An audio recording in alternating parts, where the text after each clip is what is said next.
Yeah, absolutely. I like the phrase you used, critical friend. I think most of my friends are fairly critical. Maybe that's just me. But yeah, I like that, because I think, particularly if you look at it from a consulting angle, I always think that procurement have got this amazing view of the business where they just have this external view. And so they can see what suppliers are doing, they can see what's happening internally, and they can see what the suppliers think of what's happening internally, if they're involved in QBRs and stuff like that, and they can see what the internal teams think of the suppliers. Because, you know, I've been involved in consulting type activities where actually for the consulting firm, what's happening within the business is really holding back what the consulting firm are trying to do.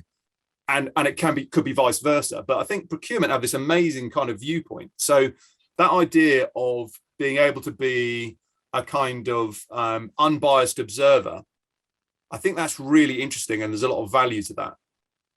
Yeah, and I think you've also got to recognise, as consultants, we go in and we support the organisation, try and drive their agenda, drive their target operating model, or change their target operating model, something new, because they're doing a change and transformation program of work, or they've got a specific department that they really need to ensure that productivity changes go in. There's a new system that needs to be embedded within the organisation because it's really impacting and hindering people's day-to-day activities, because the system hasn't been configured properly, or it doesn't work, or it needs an upgrade.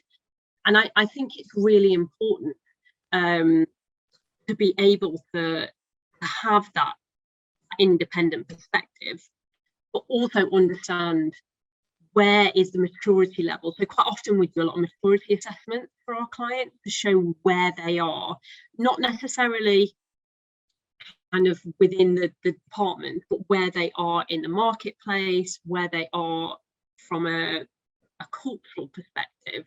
Because it's all very well having the ideas to come in and say, okay, we've seen this type of issue before, we can help you. And we use a particular model when we go into our clients that looks a bit more holistically at what they're trying to do. So it might be a transformation and change and technology piece, they want to do, but actually, unless you look at the processes, unless you look at the people that are doing that piece of work, unless you look at the information flows and the workflows, you're actually, yes, you can change the system, but then adoption might not happen. So quite often we would see that, you know, investment has been given for a piece of technology, but they've almost forgotten that processes need to be mapped. The information flows and workflows and processes will need to change as a result of this. So actually, there's some organisations that would tick all the boxes and they put in a piece of technology, but actually nobody spent the time to plan it properly to understand what does each department need in order to get the information out of that system to make sure that the productivity is improved, rather than just, we've got a legacy piece of technology and we're going to change that because it's old and it doesn't work, and we've got this something shiny and brand new over here. It's actually, what are the steps and what the planning is so important to do. And then it's a case of how do we embed that technology and make sure that all the investment that we've had in it, how do we make sure it then fundamentally works once we've put in that new piece of technology.